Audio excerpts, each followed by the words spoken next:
அன்பு நண்பர்கள் அனைவருக்கும் வணக்கம். நான் உங்கள் ஆண்டாள் வாசல் முன்னா துரைசாமி. 100 நாள் 100 வாஸ்து டிப்ஸு. இன்று 4வது நாள். இது ஒரு அற்புதமான பதிவு. நம்ம எல்லோரு வீட்லேயும் இருக்கக்கூடிய ஒரு முக்கியமான பொருள் அப்படின்னு பார்த்தோம்னா, பலரால் அழைக்கப்படுகின்ற சீமாறு, விளக்குமாறு, பட்டுக்குஞ்சம், தொடப்பம். இந்த மாதிரி ஒவ்வொரு இடத்துலையும் ஒவ்வொரு மாதிரி சொல்லுவாங்க.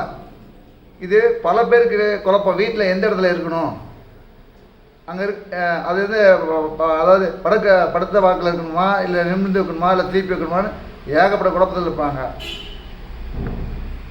நீங்கள் அந்த சொல்லக்கூடிய விளக்குமாறு, துடப்பம், இந்த மாப்பு, அதாவது வீடு சுத்தம் பண்ணுற இதெல்லாம் பார்த்தீங்கன்னா உங்கள் கிச்சனில் வடகிழக்கில், அதாவது கிச்சனுடைய வடகிழக்கு மூலையில், அதுக்கு தான் நம்ம என்ன பண்ணுறோம்னா, நாங்கள் வீடு கட்டுறப்ப என்ன பண்ணுறோம்னா, அந்த ஸ்லாப் போடுறப்ப அந்த ஸ்லாப் ஒட்டாமல் நம்ம வந்து அங்கே ஸ்லாப் போடுறோம். ஏன்னா அந்த கேப்பில் வந்து அந்த தொடப்பத்தையும் அந்த மாப்பெலாம் உள்ளே வச்சுக்கலாம். அதுக்காக தான் அந்த அமைப்பில் வந்து வீட்டை நாங்கள் உருவாக்குறோம். ஸோ உங்கள் வீட்டில் வந்து விளக்குமாறு, தொடப்பம் அதெல்லாம் பார்த்திங்கன்னா வைக்க வேண்டிய இடம் பார்த்திங்கன்னா கிச்சனில் வடகிழக்கு மூலையில் தான் வைக்கணும். அதுதான் ரொம்ப ரொம்ப சிறப்பு. மேலும் அடுத்த தகவலை சொல்கின்றேன். நன்றி, வணக்கம், வாழ்க வளமுடன்.